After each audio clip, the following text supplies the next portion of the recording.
آغاز یہاں سے ہو رہا ہے، یعنی 10ویں پارے کے نصف سے، لیکن اس سے پہلے اللہ رب العزت نے اہل کتاب کے کچھ علماء کا ذکر کیا کہ ان کثیر من الاحبار والرهبان لا یأکلون اموال الناس بالباطل، کہ اہل کتاب کے کچھ علماء ایسے ہیں جو لوگوں کے اموال کو غلط اور منفی طریقے سے کھا رہے ہیں۔ پھر اس کے حوالے سے کچھ باتیں ذکر کی، اوقات کے حوالے سے کچھ باتیں ذکر کی۔ اہل کفر اوقات کو تبدیل کر دیا کرتے تھے۔ اصل میں اس کو سمجھنے کے لیے تھوڑا سا بیک گراؤنڈ سمجھنا ہوگا۔ عرب کے اندر یہ لوگ تواریخ بدلی کرتے تھے۔ سورہ توبہ ان آخری صورتوں میں سے ہے جو کہ بڑی صورتیں ہیں، وہ نازل ہوئی ہیں۔ بعضوں نے کہا کہ مائدہ سب سے آخر میں نازل ہوئی ہے، بعضوں نے کہا کہ توبہ سب سے آخر میں نازل ہوئی ہے، لیکن یہ بات پکی ہے کہ حجۃ الوداع کے موقع پر کچھ اس نوعیت کی آیات نازل ہوئی، خاص طور پر 9 ہجری میں، جب حضرت ابوبکر صدیق حج کے لیے مسلمانوں کا قافلہ نبی علیہ السلام کی نیابت میں لے کے چلے گئے، تو اس وقت براءۃ من اللہ ورسولہ نازل ہوئی، تو حضرت علی کو پیچھے بھیجا گیا۔ تو یہ اس کے حوالے سے نبی علیہ السلام کے اوپر حج فرض ہو چکا تھا، مگر آپ صلی اللہ علیہ وسلم نے حج نہیں کیا۔ اس کی بنیادی وجہ یہ تھی کہ اوقات تبدیل کر لیے گئے تھے۔ چنانچہ اس کا ذکر یہاں پہ ہے ان عدت الشہور عند اللہ 12 شہرا فی کتاب اللہ۔ پھر اس کے بعد قبیلہ نسی تھا، تو انما النسیء زیادۃ فی الکفر یضل به الذین کفروا یحلونہ عاما ویحرمونہ عاما، کہ یہ اوقات کو تبدیل کر دیا کرتے تھے۔ وقت تبدیل تھا، اس لیے نبی علیہ السلام نے حج بھی نہیں فرمایا۔ پھر غزوہ تبوک کا ذکر شروع ہو رہا ہے، وَعْلَمُوا 10واں پارہ نصف سے، کہ یا ایھا الذین آمنوا ما لکم اذا قیل لکم انفروا فی سبیل اللہ اثاقلتم الی الارض، جب تمہیں کہا جاتا ہے کہ اللہ کے راستے میں نکلو تو تم زمین پہ بڑے بھاری ہو کے بیٹھ جاتے ہو، یعنی تم زمین سے لگ جاتے ہو، یعنی اللہ کے راستے میں نکلنے کے لیے تمہاری ٹانگوں میں جان ہی نہیں ہوتی۔ یہ کہ ہے ارضیتم بالحیات الدنیا من الآخرہ، تم دنیاوی زندگی پہ اتنے دل لگا بیٹھے ہو کہ مرنے کو بھولے ہوئے ہو، فما متاع الحیات الدنیا فی الآخرۃ، بہت تھوڑی سی ہے۔ پھر اسی کے ضمن میں اللہ نے منافقین کا ذکر کیا۔ چنانچہ سورہ توبہ میں یہاں سے جو کہ غزوہ تبوک کا بھی ذکر ہے اور اس کے ساتھ ساتھ منافقین کا ذکر ہے، ساتھ کچھ صحابہ کا ذکر ہے، مگر منافقین کو اللہ رب العزت نے برابر ساتھ ساتھ بیان کیا ہے۔ اور اللہ رب العزت نے یہاں بہت سی باتیں، کچھ پہلے کی باتیں بعد میں، کچھ بعد کی باتیں پہلے ذکر فرمائی۔ جیسے پیچھے حنین کا ذکر آیا، بدر کا ذکر آیا، احد کا ذکر آیا، تو یہاں سے غزوہ تبوک کا ذکر ہے۔ تبوک مدینہ منورہ سے کافی فاصلے پر ہے، تقریباً 2200 کلومیٹر کے فاصلے پر آج بھی ہے۔ تو تبوک بہت زیادہ دور تھا، گرمی کا موسم تھا، پھل پکے ہوئے تھے، اس کے لیے نکلنا بہت مشکل تھا۔ جب نفیر عام ہوئی تو منافقین نے نکلنے سے انکار کر لیا، طرح طرح کے بہانے کرنے لگے، تو اللہ رب العزت نے ان کی پکڑ کی، اللہ کے نبی نے ان کو معاف کیا، تو اس کے اوپر اللہ کے نبی کی پکڑ ہوئی کہ عفا اللہ عنک لما اذنت لهم حتى يتبين لك الذين صدقوا وتعلم الكاذبين، کہ بھئی آپ نے ان کو معاف کیوں کیا؟ منافق آپ ان کو پکڑتے تاکہ پتہ چلتا کہ کون سچے اور کون جھوٹے ہیں۔ لا يستأذنك الذين يؤمنون بالله، اور جو اہل ایمان ہیں آپ ان کو اجازت مت دیجیے، آپ ان کو ساتھ لے کر چاہیے۔ لو ارادوا الخروج لعدوا له عدہ، اگر ان کے نکلنے کا ارادہ ہوتا تو یہ پکا نکلتے آپ کے ساتھ۔ چنانچہ اہل ایمان اس غزوہ میں ساتھ نکلے ہیں، اور منافقین نے طرح طرح کی باتیں کی، اور وہ باتیں بڑی تکلیف دہ تھیں۔ مثلا کیسی باتیں؟ اللہ رب العزت نے ان کے بہانے ذکر فرمائے ہیں۔ یہ بہانے ذکر کرنے کے پیچھے بہت ساری حکمتیں ہیں، سمجھنے والے سمجھ سکتے ہیں۔ جد بن قیس کا ذکر ہے آیت نمبر 49 میں، منہم من یقول ذلی ولا تفتنی، کہنے لگا کہ بھئی میں جب جاؤں گا شام میں جنگ لڑنے کے لیے تو وہاں پر رومی لڑکیاں ہوں گی، اور وہ بڑی گوری چٹی ہوتی ہیں اور ان کی آنکھیں بھوری ہوتی ہیں، اور مجھے ڈر لگتا ہے کہیں میں ایسے ان کے عشق میں مبتلا نہ ہو جاؤں، اس لیے مجھے جنگ میں جانے سے آپ منع فرما دیجیے۔ آپ نے فرمایا جاؤ، نہیں جاتے تو نہ جاؤ۔ نہیں، ایسے بیوقوفوں والے بہانے، یعنی آپ سامنے والے کو یا تو بیوقوف سمجھ رہے ہو یا بیوقوف بنا رہے ہو، یعنی ایسی بیوقوفانہ باتیں کر رہے ہیں۔ کس کو کر رہے ہیں؟ پیغمبر محمد صلی اللہ علیہ وسلم کو کر رہے ہیں کہ جی ایسا نہ ہو کہ میں وہاں کی عورتوں کے عشق میں مبتلا ہو جاؤں، یا ایسا نہ ہو ولا تفتنی کہ مجھے فتنے میں مبتلا نہ کیجیے، الا ان فی الفتنۃ سقطوا، اللہ نے کہا یہ تو فتنے میں مبتلا ہے۔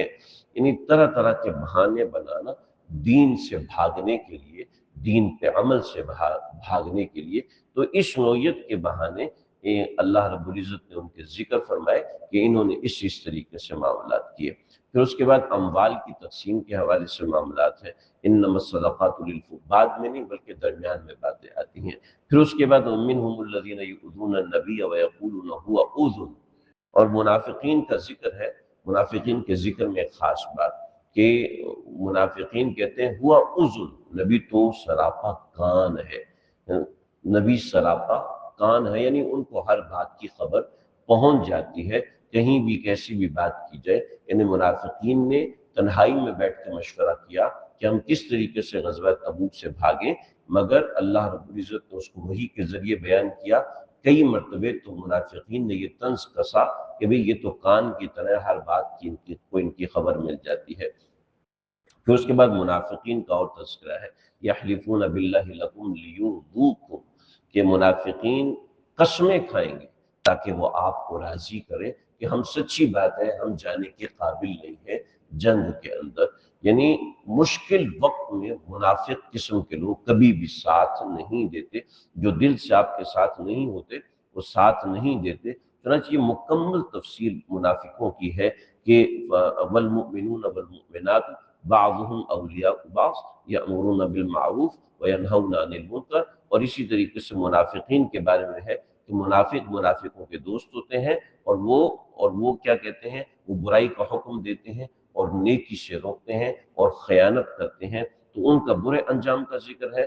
اور مومنین کے نیک انجام کا وعد اللہ المؤمنین والمؤمنات جنات تجری من تحتها الانہار، اس کا ذکر ہے۔ پھر بعد میں مزید ترغیب، یا ایھا النبی جاہد الکفار والمنافقین واغلظ علیہم، اور پھر اس کے بعد نبی علیہ السلام کے صحابہ، آپ صلی اللہ علیہ وسلم کے ساتھیوں میں ایک اور شخص تھا جو کہ ایک صحابی کا باپ تھا، رئیس المنافقین تھا، عبداللہ بن ابی، اس کا تذکرہ یہاں پر آیا ہے کہ استغفر لهم او لا تستغفر لهم ان تستغفر لهم 70 مرۃ، وہ اس کا انتقال ہوا، نبی علیہ السلام جنازہ پڑھایا، تو اس کے اوپر استغفار کیا، تو اس کے اوپر یہ آیات مبارکہ نازل ہوئی۔ کافی تفصیل ہے، بس ہم یہاں پر اجمال سے ذکر کرتے ہیں۔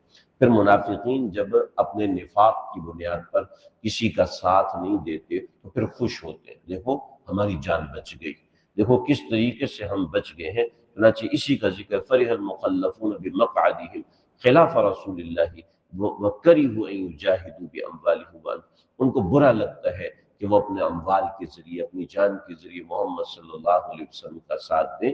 پھر آگے فرمایا وَلَا تُصَلِّ عَلَىٰ أَحَدٍ مِّنْهُمْ مَاتَ أَبَدًا، اگر یہ مر جاتے ہیں تو آپ کبھی بھی ان کے جنازے میں شریک نہ ہوں، جیسے عبداللہ بن ابی کے جنازے پہ آپ شریک ہوئے، آئندہ آپ کبھی بھی شریک نہ ہوں۔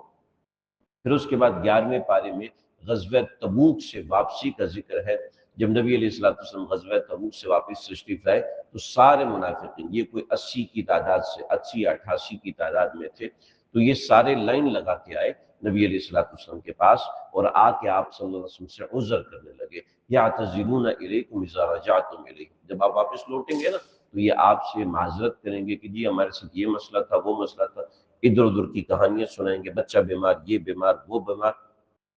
اسی کے تحت میں اعراب کا ذکر ہے کہ اعراب میں بھی کچھ لوگ ایسے ہیں کہ جو بس ایمان تو لے گئے مگر ایمان سے ان کو غرض مرض کچھ بھی نہیں، ایمان کے حوالے سے کچھ نہیں پوچھنا۔ البتہ جو صاحب ایمان لوگ تھے ان کی تعریفیں ہیں والسابقون الاولون من المہاجرین والانصار۔ پھر اس کے بعد 3 صحابہ ایسے تھے، اصل میں 10 صحابہ ایسے تھے کہ جنہوں نے ایسا جو پیچھے رہ گئے تھے لیکن وہ منافق بھی نہیں تھے، 7 ان میں سے ایسے تھے جو مسجد نبوی میں پلر کے ساتھ انہوں نے اپنے آپ کو باندھ دیا، تو پھر اللہ رب العزت نے ان کی توبہ قبول کی۔ مگر 3 ایسے تھے کہ جو منافقوں نے صفیں لگائی، آ کے معذرت کرنے لگے، تو انہوں نے بھی آ کے معذرت کی۔ کعب بن مالک رضی اللہ عنہ، ہلال بن امیہ اور مرارہ بن ربیع رضی اللہ تعالیٰ عنہ، یہ 3 صحابہ تھے۔ پھر ان 3 صحابہ کی توبہ کی قبولیت کا ذکر ہے۔ وعلی الثلاثۃ الذین وآخرون اعترفوا بذنوبهم خلطوا عملا صالحا، یہاں سے 10 صحابہ کا ذکر ہے۔ وعلی الثلاثۃ الذین خلفوا سے 3 صحابہ کا ذکر ہے، یہ تھوڑا سا آگے۔ والذین اتخذوا مسجدا ضرارا، اہل کفر اور منافقین نے وہاں پر ایک مسجد بنائی تھی، اصل میں وہ مسجد نہیں تھی بلکہ ایک جگہ بنائی تھی اکٹھے ہونے کی، تاکہ مسلمانوں کے خلاف سازشیں کی جا سکے۔ اس کے مقابلے میں ایمان والوں کا ذکر ہے، ان اللہ اشتری من المؤمنین انفسهم۔ پھر اس کے بعد ایمان والوں کی صفات الطائبون العابدون الحامدون السائحون الراکعون الساجدون العامرون بالمعروف، ایمان والوں کی ساری صفات ہیں۔ اور پھر ما کان للنبی والذین آمنوا یستغفروا للمشرکین، مشرکین کے لیے معافی مت مانگو، وہ قطعاً اس قابل نہیں ہے کہ آپ ان کے لیے معافی مانگے، آپ ان کے لیے استغفار کریں۔ پھر فرمایا یا ایھا الذین آمنوا اتقوا اللہ وکونوا مع الصادقین۔ وعلی الثلاثۃ الذین خلفوا، یہ 3 صحابہ، اور وآخرون اعترفوا بذنوبهم خلطوا عملا، 7 صحابہ۔ ان 10 صحابہ کو کہا کہ منافقین کے ساتھ نہ رہا کرو، ان کے ساتھ رہنے کی وجہ سے، ان کی صحبت بد کی وجہ سے ایسا ہوتا ہے کہ تم سے گناہ اور کمیاں ہو جاتی ہیں۔ اس کے بعد سورہ توبہ مکمل ہو رہی ہے، اور سورہ توبہ مکمل ہونے کے بعد سورہ یونس شروع ہوتی ہے۔ تین مضامین ہیں، چونکہ مکی صورت ہے، توحید ہے، رسالت ہے، اور نظام قدرت کا بیان ہے۔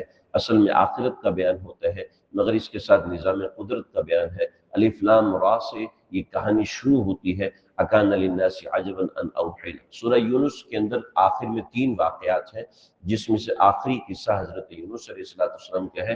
جو ہم آج پڑھیں گے اس میں وہ واقعات نہیں آتے، بلکہ صرف دلائل قدرت آتے ہیں، اور دلائل قدرت کے حوالے سے چیزیں ہیں۔ کتاب اللہ کے حوالے سے اللہ رب العزت نے چیلنج کیے ہیں، اور کائنات کے دلائل بتائے ہیں، اور بڑے زبردست دلائل ہیں، تفصیلی دلائل ہیں۔ اجمالاً اس کو ذکر نہیں کیا جا سکتا، البتہ چند باتیں بتائیں۔ انسان کی فطرت بتائی، بڑی زبردست۔ وَإِذَا مَسَّ الْإِنسَانَ الضُّرُّ دَعَانَا لِجَنبِهِ، جب انسان کو ہم تکلیف پہنچاتے ہیں تو پھر کیا ہوتا ہے؟ دعانا لجنبی، تو بیٹھتے ہیں تو کہتے ہیں ہائے اللہ میرا کام کر دے۔ او قاعدن، جب بیٹھا ہوتا ہے، یعنی جب لیٹتا ہے تو کہتے ہیں اللہ جی میرا کام بنا دے، جب بیٹھتے ہیں تو کہتے ہیں اللہ جی میرا کام بنا دے۔ او قائمن، جب کھڑا ہوتا ہے تب بھی کہتے ہیں، یعنی ہر وقت وہ یہی کہتا رہتا ہے اللہ میرا کام بنا دے، اللہ میرا کام بنا دے۔ لیکن فلما کشفنا عنہ ضرہ، جب ہم اس سے اس کی تکلیف ہٹا دیتے ہیں تو مر کعلم یدعونا، تو وہ ایسے چلا جاتا ہے جیسے اس نے کبھی ہمیں پکارا ہی نہیں تھا۔ یعنی انسان کی فطرت ایسی بے وفا ہے، جب پریشانی آتی ہے تو اللہ ہی اللہ کرتا ہے، جب پریشانی ختم ہو جاتی ہے تو اللہ کو بھول جاتا ہے۔ یہ انسان کی ایک فطرت بتائی۔ اس کے بعد پیغمبر صلی اللہ علیہ وسلم کو تعلیم دی کہ وَإِذَا تُتْلَى عَلَيْهِمْ آيَاتُنَا بَيِّنَاتٍ قَالَ الَّذِينَ لَا يَرْجُونَ لِقَاءَنَا ائْتِ بِقُرْآنٍ غَيْرِ هَٰذَا، پیغمبر کو سمجھایا کہ جب آپ ان کو تعلیم کریں گے نا تو یہ کہیں گے آپ کی باتیں ٹھیک ہے مگر اس کے علاوہ کوئی بات کرو۔ ہم ان باتوں کو سن سن کے بور ہو گئے، حالانکہ ان باتوں میں بڑے خزانے ہوتے ہیں، مگر ان کے پاس صرف آرگومنٹ یہ ہوتا ہے کہ نہیں جی ہم تو بس سن سن کے بور ہو گئے، اس کے علاوہ کچھ نہیں۔ جیسے ہمارے استاد جی فرماتے ہیں کہ میں نے ایک موضوع اور ایک مسئلے کے اوپر ایک دلیل دی، تو کہنے کہ یہ وضاحت تو یہودی کرتے ہیں مسلمانوں والی وضاحت کو۔ فرمانے لگے میں نے اس سے کہا میرے آرگومنٹ کو توڑو، میری دلیل کو توڑو۔ کہتے بھائی میں کیا کروں، تمہاری دلیل تو توڑ نہیں سکتا، ہاں تمہیں یہودیوں کے ساتھ ملا دیتا ہوں تاکہ بات ہی ختم ہو جائے۔ تو ایسے ہی پیغمبر صلی اللہ علیہ وسلم کے دلائل تو یہ توڑ نہیں سکتے، لیکن یہ کہتے ہیں جی اس کے علاوہ کچھ اور لے آؤ، چلو جی وہ لے آئیں گے، پھر کہو گے اس کے علاوہ کچھ اور لے آؤ، جو بات ہے اس کا جواب دو۔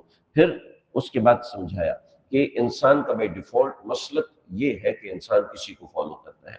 وَمَا كَانَ النَّاسُ إِلَّا أُمَّةً وَاحِدَةً فَاخْتَلَفُوا، انسان اصل یہی ہے کہ وہ کسی کے پیچھے چلتا ہے، یعنی اصل انسان کی جو اصل ہے وہ انسان مذہبی ہوتا ہے، بغیر کسی مذہب کے وہ رہ نہیں سکتا، بغیر کسی مسلک کے وہ رہ نہیں سکتا۔ پھر اس کے بعد دوبارہ وہی بات جو اوپر ارشاد کی تھی اذا اذقنا الناس رحمتا من بعد ضراء، جب ہم انسان کو تکلیف پہنچاتے ہیں اور تکلیف پہنچنے کے بعد جب ہم اس کو تکلیف سے شفا دیتے ہیں تو اس کے بعد کیا کرتا ہے؟ اس کے بعد کہتا ہے دیکھا میں نے فلاں کام کیا تھا، اس کی وجہ سے میری بچت ہوگی، دیکھو میرے پاس پیسہ تھا نا اس لیے میرا کام بن گیا، دیکھو میرے دوست ڈاکٹر تھے نا اس لیے میں ٹھیک ہو گیا، میرے جاننے والے تھے۔ اللہ کی طرف منسوب نہیں کرے گا بلکہ سارے کمالات اپنے گنوائے گا کہ یہ میری وجہ سے ہوا ہے، یہ میری وجہ سے۔ چنانچہ آگے بتائے انما مثل الحیات الدنیا کما ان انزلناہ من السماء، دنیاوی زندگی کی مثال کیا ہے؟ زمین پہ پانی پڑا اور وہ خشک ہوا، ختم ہو گیا۔ ایسے ہی تمہاری زندگی ہے کہ تم آئے ہو اور جتنی دیر میں پانی خشک ہوتا ہے اتنی دیر میں تمہاری زندگی ختم ہو جائے گی۔ پھر اس کے بعد کچھ سوالات کیے اور بڑی زبردست، قل من یرزقکم من السماء والارض، آپ ان سے کہیے کون ہے جو تمہیں آسمان سے بھی روزی دیتا ہے، زمین سے بھی روزی دیتا ہے؟ یا آسمان سے روزی کے اسباب بارش نازل ہوتی ہے، زمین سے روزی کے اسباب پانی نکلتا ہے، زمین سے بہت ساری وہ چیزیں نکلتی ہیں جو ہم استعمال کرتے ہیں، گندم ہے، کپاس ہے۔ ام یملک السمع والابصار، یہ لوگ سماعت کے اور ابصار کے مالک، ہو سکتا ہے کان کا مالک میں ہوں مگر سماعت کا مالک تو میں نہیں ہوں، آنکھ کا مالک تو میں ہوں مگر آنکھ کی نظر کا مالک میں نہیں ہوں، اس کے اندر کوئی سماعت، کوئی یہ چیز ڈالنے والا ہے۔